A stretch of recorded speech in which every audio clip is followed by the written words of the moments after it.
રાત ગમે તેટલી અંધારી હોય બેટા, સવાર પડીને જ રહે છે. સુઈ જા.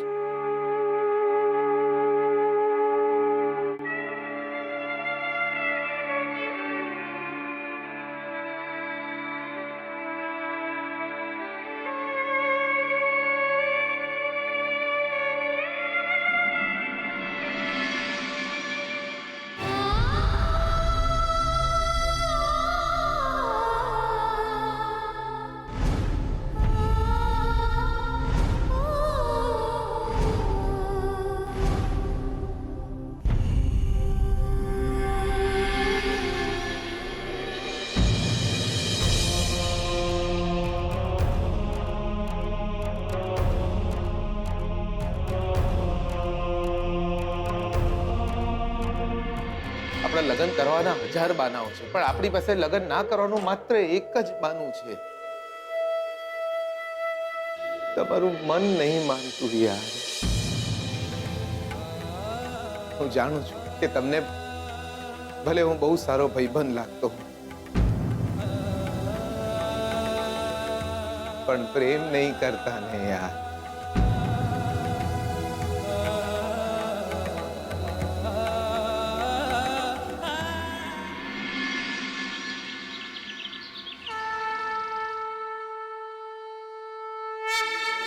શાસ્ત્રીજી, હું નથી ઈચ્છતી કે એમના માથે કોઈ પણ તકલીફ પડે, પણ જો કાળનો પડછાયો એમના ભાગ્યમાં લખાયેલો છે તો હું એ ઘાતને મારા માથે કઈ રીતે લઉં?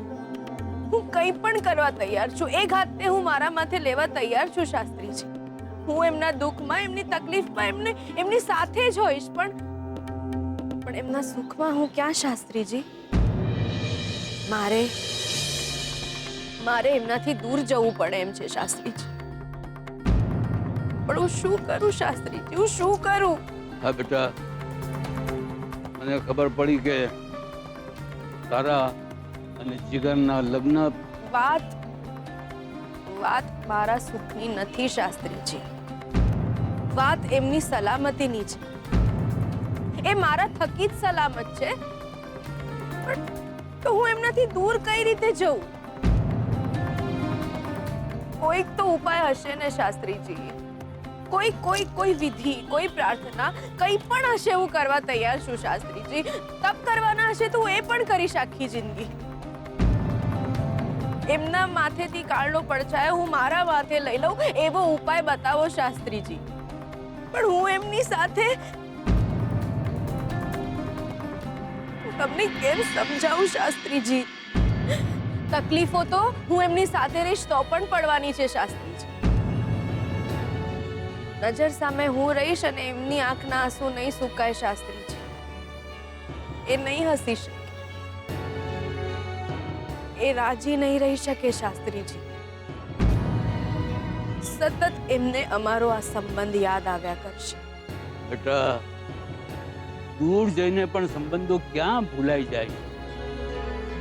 શાસ્ત્રીજી, શોધનથી દૂર ગયા પછી તને એની ચિંતા નહીં હોય? એ તો છેલ્લા શ્વાસ સુધી કરીશ શાસ્ત્રીજી. એના માથે તાપ હશે તો તું દોડતી નહીં આવે? દોડીને આવવા માટે એમનાથી દૂર જવું પડશે ને શાસ્ત્રીજી. જો બેટા, જીવતરના ઝંઝાવાતમાં ક્યારે પોતાની જાતને હલેસાના નહીં પણ ભગવાનના ભરોસે છોડી મૂકવી પડે છે.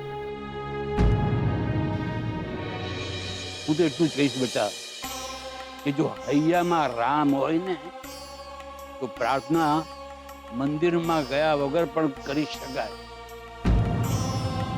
હવે આ ભવસાગરની વૈતરણી હલેસાના ભરોસે પાર કર અથવા તો ભગવાનના ભરોસે.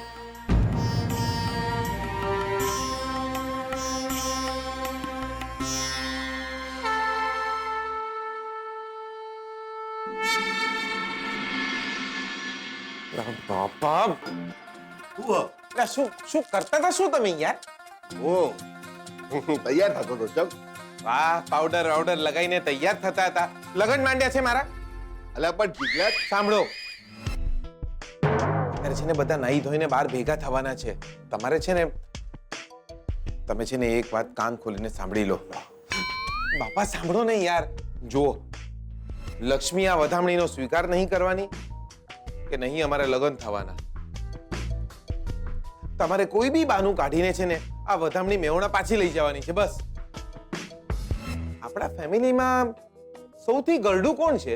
સૌથી ગયડું તો હે ના, સૌથી ગયડા તો આપણે પેલા પાલનપુર વાળા બચ્ચુભાઈ. બસ. તો તમારે છે ને બહાર જઈને રાડો નાખવાની છે કે પાલનપુર વાળા બચ્ચુભાઈ ગુજરી ગયા. બચ્ચુભાઈ ગુજરી ગયો ચાણા. એટલે આ બાપા એવું બોલવાનું છે ખાલી. એવું ના બોલાય દિયો. તને ખબર છે બચ્ચુભાઈ કોણ છે? આ તારી માં છે ને એના મામા થાય બચ્ચુભાઈ. એમને શું લે મારી નાખવા છે તાર?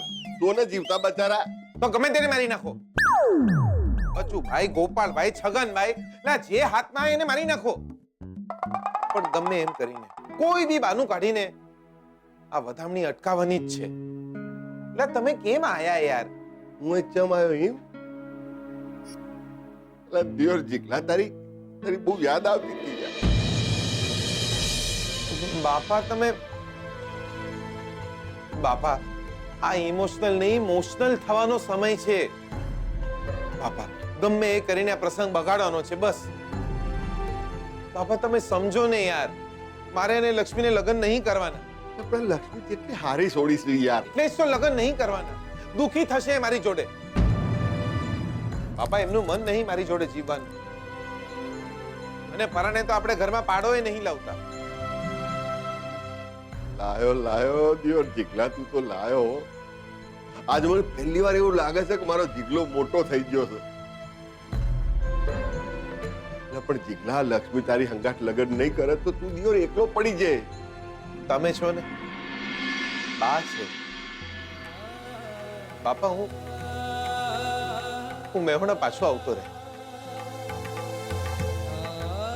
ત્યાં આપણે ખેતી કરીશું જોડે જોડે. જોડે જોડે પાડાને નવડાવીશું. પલ્લુના લગ્ન કરવાના છે, મોટી બેનના છોકરાઓ મોટા કરવાના છે, તમારી સેવા કરવાની છે. બહુ કામ છે લાઈફમાં યાર. એ જીગલા જો ભાઈ જો, હમણાંથી મને ના પડીને હવે પોતે ઇમોશનલ થઉં છું યાર. તું તો જબરું લઈ આવ હલાડું યાર. વધામણી પાછી હાલવાની. જો જીગલા, આ લક્ષ્મી તારા અહીંયા વસેલી છે બરોબર? દિયોર અમારા બધાના અહીંયા વસેલી છું. તો વધામણી પાછી હાલવા કોકે તો અહીંયા પથ્થર મેળવો પડે. કશો વાંધો નહીં બેટા. હું મારા અહીંયા પથ્થર મેલીશ બસ.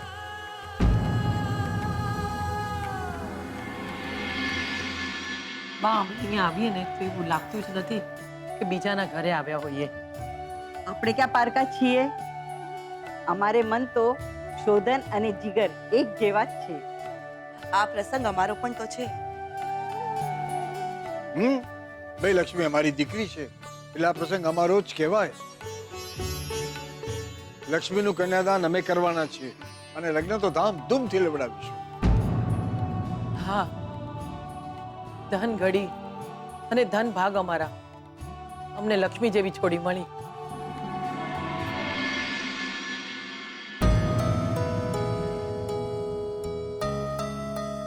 અરે શોધન બેટા, આવને. ક્યાં માં?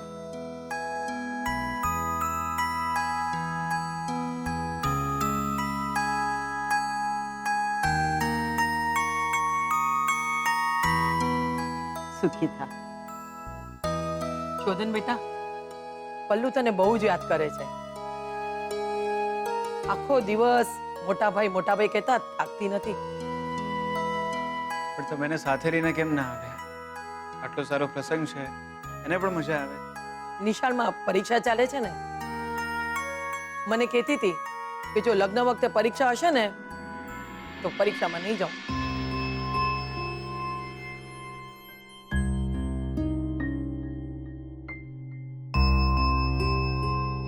અરે પટેલ, આવો પટેલ ભાઈ, હવે તો આપણે વેવાય બનીશું.